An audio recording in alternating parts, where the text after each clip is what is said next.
Tulo ang gadan, mantang duwa ang lugadan sa banggaan ng pick-up truck, dangan dump truck sa Diversion Road, Sitio Baribag, Barangay Bibinkahan, East District, Sorsogon City.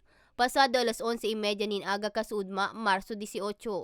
Enterong personalis kan Department of Public Works and Highways Sorsogon ang mga nagadan na binistong sinda Julius del Aire Herrera, 41 anyos, service driver, asin residente kan Juan Roro, Sorsogon City. Dennis Oliver Labayo Hanaban, 31 anyos, admin aide, residente kang Barangay Tugos, Sorsogon City. Jonathan Murillo Haner, 41 anyos, engineering aide na residente kang Barangay Bibinkahan, parehong Banwaan. Padagos man napigtratatar sa ospital ang duwa pang pag-iriba kan mga nagadan na sinda Anthony Nicolas Evaristo, 25 anyos, admin aide, residente kang Barangay San Roque, Bacon District, Sorsogon City. Asin Ricky Mihanaban Rodrigo, 26 anyos, admin aide na residente kang Barangay Peña Francia, parehong Banwaan. Base sa testigong si Annalyn Jailo, marikas ang dalagan kang pick-up truck hasta sa makaon ng linya kan dump truck na nauli sa disgrasya. Si dump truck, nakapark dito, kumain sila. Right after nang kumain sila, nag-ikot silang ganyan. Tapos, pag-ikot nila, maya-maya, seconds lang, bumangga na yung pick-up.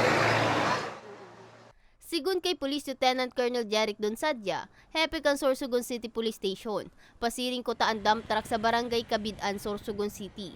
Mantang hali sa Balogo, pasiring kota sa Barangay Ginlahon, parehong syudad ang pick-up truck kan DPWH Sorsogon.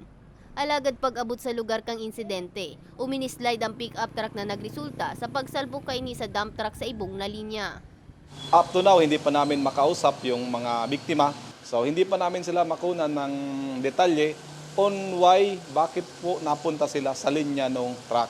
Pero siguro because diversion yan, mabilis yung takbo, and nag-skid yung sasakyan, papunta doon sa linya, nakuha sa linya yung linya ng truck, at nabangga po yung gilid na part ng truck sa left portion. Kurbada kasi yun, and nagkataon, maulan din. It might also be the reason behind kaya po nangyari ito. Dugang pakan hepe, haros sarong oras antes na mailuwas sa pick-up truck ang mga nagkairipit na biktima. Mabuti na lang po at dito nangyari sa city, and meron tayong mga gamitan. Although meron na nga tayong kagamitan, nahirapan pa rin because of the damage na na-incur po nung pick-up truck, pick-up vehicle po. Paalala lang natin sa ating mga drivers na tayo ay mag-ingat lalo na sa mga kurbadang lugar. Lalo na itong pangyayari is nangyari, nagkataon na maulan, mas lalo tayong magdoble ingat kasi madulas ang kalsada.